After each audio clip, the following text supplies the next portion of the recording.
Welcome to Ebbemonster Recommends. After Zoolander was released in 2001, the satire genre blew up. Did you ever think that maybe there's more to life than being really ridiculously good looking? And Ben Stiller and Will Ferrell started pumping out satires of one niche profession after the other. And I actually quite enjoyed quite a few of them. I loved how Zoolander poked fun at the shallow, arrogant and double-standard fashion industry. I think they're vain, stupid, and incredibly self-centered. I totally agree with you. But how do you feel about male models? And I loved how Blades of Glory retold the story of Nancy Kerrigan and Tonya Harding, just this time with men and a happy ending. I see you got fat. I see you still look like a 15-year-old girl, but not hot. But through the years, the genre kind of grew tired, and after watching the horrible Zoolander 2 in 2016, I thought it was the end of the genre. But then today's movie, Eurovision Song Contest, the Story of Fire Saga, popped up from out of nowhere. Though Will Ferrell has apparently been working on the idea since his Swedish wife introduced him to the Eurovision now 20 years ago.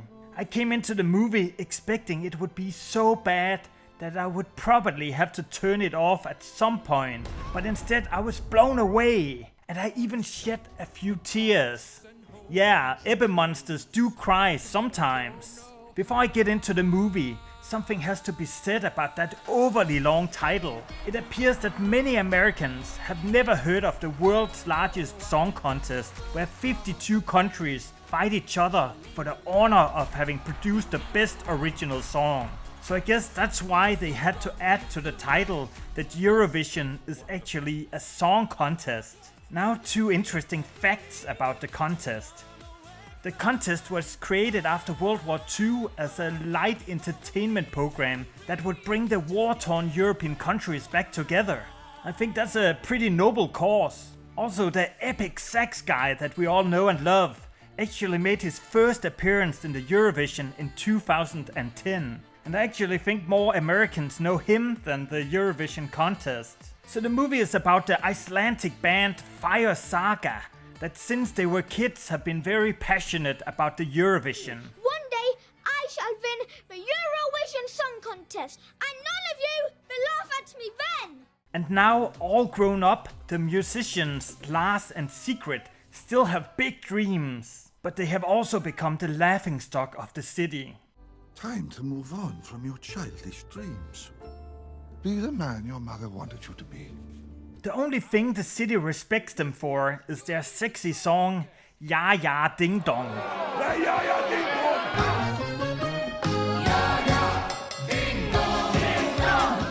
And I must admit that it's incredibly catchy, just like all the music in this movie. So Lars and Sigrid send in a submission to the Icelandic Song Contest, and Sigrid makes a small offering to the elves for good luck. Good day, my elf friends. I made you some biscuits, and I brought you some of Mama's whiskey. And it works! It says... Oh my gosh! In many ways, the movie reminds me of Zoolander in the sense that it's an underdog story. And just like in Zoolander, the movie also has an evil guy with weird motives. The winner of the Eurovision Song Contest hosts the following year. I'm afraid the cost of hosting will bankrupt the whole country. And it even has scenes similar to Zoolander's Walk Off and the Magnum look, except here it is a sing-along and the Spjörk note. It comes from in here. That is where we each can find the Spjörk note, the truest expression of ourselves. The evil guy and the elves somehow lead Lars and Sigrid all the way to the international contest in Edinburgh. We're in the winner's circle! We're in! So the movie doesn't only have the beautiful Icelandic scenery as its backdrop, Yeah, I guess so. but also the historic castles and highlands of Edinburgh. It's the most beauty I have seen in my life. Of course, not everything on Fire Saga's journey goes well, and the band runs into several crises.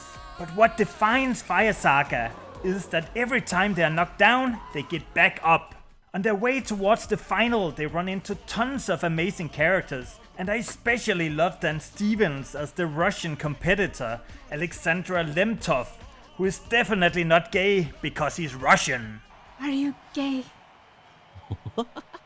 No, of course not. I'm Russian. I've only previously seen the actor as a stone cold killer in the amazing movie The Guest, but in this one he's so over the top in all the best ways. How long did that take you? 6 hours.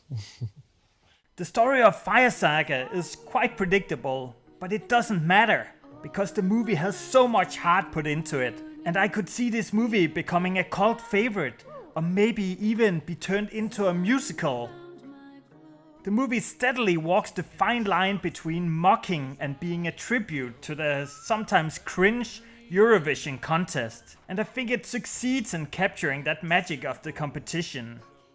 I must say that when Secret finds her Spjörk note during the final song, I got the chills and I shed a small tear. And though this is far from a classical Oscar movie, I could see it winning one for its amazing soundtrack. The Story of Fire Saga is a feel-good kind of movie that tells us to keep dreaming and to keep fighting for what we believe in, even if life kicks us in the balls. So go watch it immediately, because this video is over. Thank you for watching, and I will catch you later.